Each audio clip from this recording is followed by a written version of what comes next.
We have had a lot of dry conditions in October. Now we've got some first alert weather days. So let's tell you about it because it's for today and tomorrow. We're looking at another round of strong, maybe even some severe storms as we head into the overnight hours. Did you get that early morning alarm clock this morning around 3 to 4 a.m.? Those storms weren't even severe, but they were definitely noisy. And we're looking at another round headed our way late tonight. Could bring some localized flooding. We could also get some hail and damaging winds. Even that tornado threat is not zero. It's low, but it's not zero, so we can't completely rule out a quick spin-up tornado along that leading edge. But we do have a flood watch. This goes into effect at 7 o'clock this evening, runs until 1 p.m. tomorrow. You'll notice it's along 35 and for our areas off to the east because that's where we're expecting some of our highest rainfall totals, 1 to 3 inches. Some spots maybe even closer to 4 inches of rain. And we already got a good soaking earlier this morning with those thunderstorms. Some spots radar estimating maybe close to 3 inches, but where you're seeing some of these oranges and yellows, that's around 1 to 2 inches of radar estimated rainfall. Some of that making into Palo Pinto and Parker County, even parts of Tarrant and Dallas County. Our first alert satellite radar has really quieted down from the early morning hours. Those showers have shifted well off to the east, leaving a lot of clouds in their wake and just some spotty showers as well. A little bit closer down towards the Stephenville and Comanche area.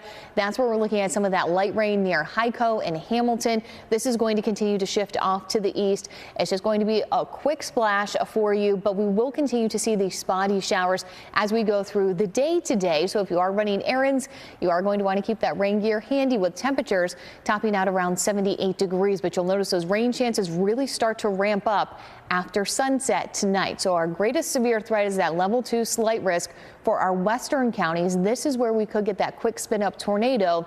Then as these storms continue to shift east, we are expecting them to start to weaken. That's why it's the level 1 marginal risk, which just means that any severe storms would be more isolated in nature, but more scattered, greater coverage a little bit further to the west. So we still could get some of that large hail, damaging winds and flooding in parts of the metroplex. So let's take you through first alert futurecast.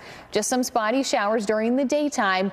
Now here's 8 o'clock. We're watching back to the west. That line of storms is starting to develop. I did slow down the timing following the model. So now I think it's going to move into the metroplex closer to about 10 p.m. tonight through about midnight to 1 a.m. But as we get closer to sunrise on Saturday, a lot of these storms are already clearing out of the area, leaving a lot of clouds. But then by Saturday afternoon, we still could get some more thunderstorms developing south of I-20. Keep that in mind if you're headed out to the Crossroads Festival.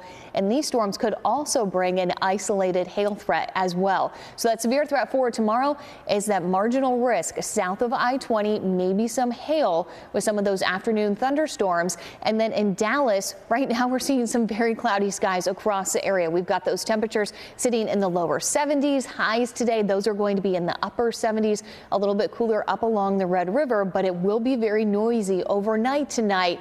And just be aware that we do have that potential for those strong to maybe even isolated severe storms. And then tomorrow, not a complete washout, but it will be a bit cooler.